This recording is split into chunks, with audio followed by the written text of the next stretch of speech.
Charlotte Brontë wrote Jane Eyre during the Victorian period, which lasted from 1830 to 1900 and represented a transition between Romanticism and the works of the 20th century. Central ideas in Victorian literature include hard work, perseverance, virtue, and love and luck winning in the end of novels. The era was characterized by immense social upheaval, with artists questioning industry, patriarchy, vast inequalities, and established social norms. Brontë also derived themes in the Jane Eyre from the Gothic genre, which became popular in England in the late 18th century. Originating in Germany, Gothic horror stories include supernatural encounters, ominous landscapes, and an overall feeling of suspense. Jane Eyre is roughly an autobiography, as it included parallels between important events in Jane's life and those in Bronte's. The novel commences with Jane, a young orphan, struggling to find love from her evil aunt, Miss Reed, who constantly punishes her and eventually sends her off to school at Lowood to get rid of her. At Lowood, Jane encounters the hypocrisy of Mr. Brocklehurst, who insists that his students remain impoverished and modest while he uses the school's money for his own wealth. Jane befriends one of her fellow students, Helen Burns, who acts as a foil to Jane by accepting inequality and abusive treatment from the school. Helen eventually dies, much to Jane's despair, from typhus that consumes the school, which Brontë used as a parallel to the epidemic that took two of her sisters' lives. However, Mr. Brocklehurst leaves because of the diseases, and Jane then enjoys 8 more years at the school, spending 2 of them as a teacher. Jane eventually gets bored with teaching and advertises in the paper for a position as a governess, which leads her to Thornfield Manor. While at Thornfield, Jane secretly falls in love with her employer, Mr. Rochester, an ugly yet mysterious man with great wealth. Jane encounters a dark mystery at Thornfield when she has to save Mr. Rochester from a fire one night, and another night assists a guest who has been stabbed. She then begins to doubt that Grace Poole, the supposed perpetrator, committed these crimes. These dark events represent Bronte's use of Gothic horror story to convey a deeper mystery inside a love story.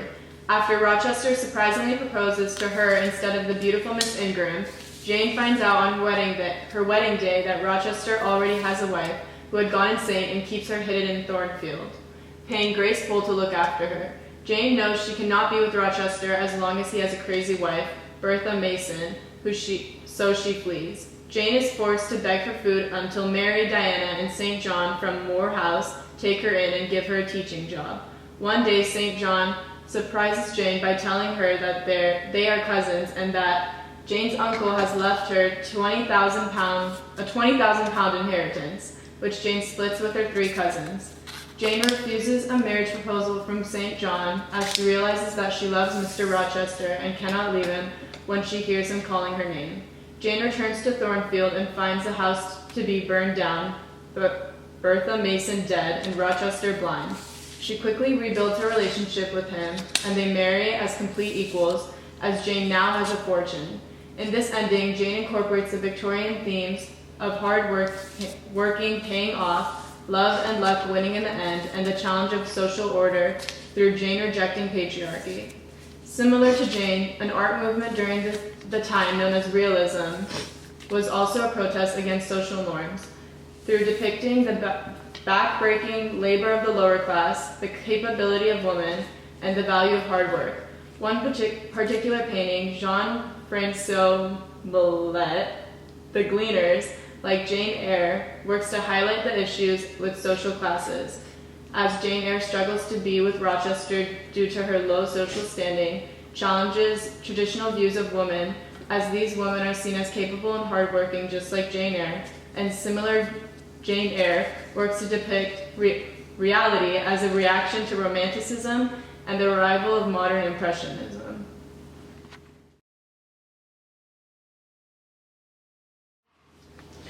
Throughout the novel, Jane develops from a girl who seeks love at all costs and struggles to gain autonomy to a woman who values equality and refuses to succumb to love unless it coexists with morality. Thus, the theme of the entire novel is one must have the right balance between morality, love, and autonomy.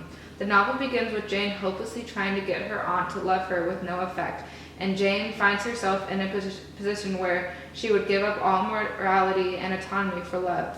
When Jane goes to school, she eventually sinks into a state of boredom as she has both a strong set of values from her religious studies and autonomy, but she lacks any love or human connection because she clings on tightly to her morals and is very self-conscious due to the lack of love.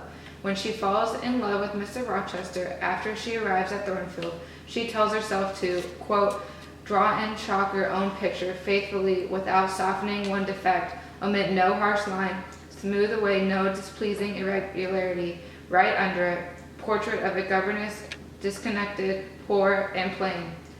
Jane struggles in this instance as she has to fight love, but when she finally gives into it, she finds herself neglecting morality and her own autonomy. However, when Jane discovers that Mr. Rochester is already married, she changes from an unconfident, love-struck fool to a woman who sticks up for herself and leaves him as it would be immoral to be a mistress. But Jane has not yet found a perfect balance of love, independence, and morals, and must once again struggle through her effort to achieve all three when St. John offers her a hand. Jane knows that he would provide a moral life unlike Mr. Rochester, but she does not love him and he would not allow her to be independent. At the end of the novel, through her constant mental struggles to resist a life that would not offer her happiness, Jane finally finds what she has been looking for, as Mr. Rochester is left single after his wife's death. She can live with him as an equal due to her newfound fortune, and she has always loved him.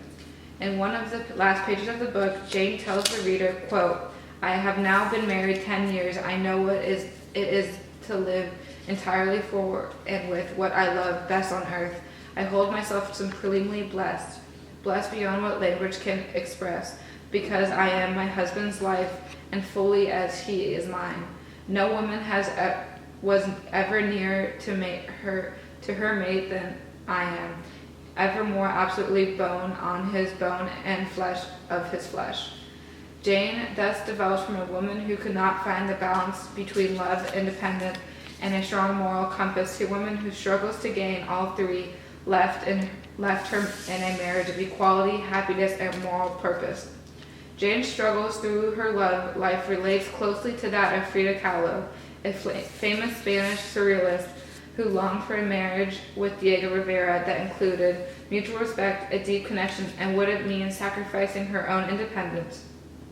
In this particular painting, Frida shows her and Diego share a deep connection, that they were essentially the same person, just as Jane said about her and Mr. Rochester. But like Jane, Frida paints her and Diego as two equal halves joined together by love. Frida too sought a love with Diego that represented her virtues and allowed her to pursue her dreams as an independent woman, and like Jane, left Diego for a short period of time when she felt unhappy with not being provided with equality and morality. Charlotte Bronte's writing style is very detailed, eloquent, ornate, and verbose. She uses figurative and formal diction, compound complex sentences, and detailed imagery to fully outline the ins and outs of every situation. Bronte makes use of rhetorical questions, similes, and at certain points addresses the reader. Her dialogue is profoundly formal, and the tone throughout the novel is matter-of-fact, with the mood being quite suspenseful at certain points. Bronte makes use of all these elements to further highlight the novel as an extended autobiography. She uses the immense details and ornate style because she retained the details of most events clearly inside her head as they were part of her own life. She is formal and matter-of-fact because she was educated, and this was her opportunity to show herself as a capable female writer in a male-dominated profession. Bronte is also able to use such proficient language and go into so much detail because she has experienced the novel herself, and she found it fitting to tell her story through another character. An artist that shares Bronte's love for beautiful imagery, detail, formality, and complexity is Jacques-Louis David. David painted during the neoclassical period, which was a period focused on bringing back the detail and perfection lost in the medieval era and returning to the classical design. One of David's masterpieces is the Coronation of Napoleon, which is the largest painting in the Louvre because, like Bronte, David wanted to illustrate every element imaginable and refused to paint on a small canvas that would insufficiently show the complexity of the scene. Every figure is formal, in perfect form, and like Bronte, he showed his skill as an artist through his work. Both artists used no symbols and conveyed their purpose in a direct yet lengthy manner.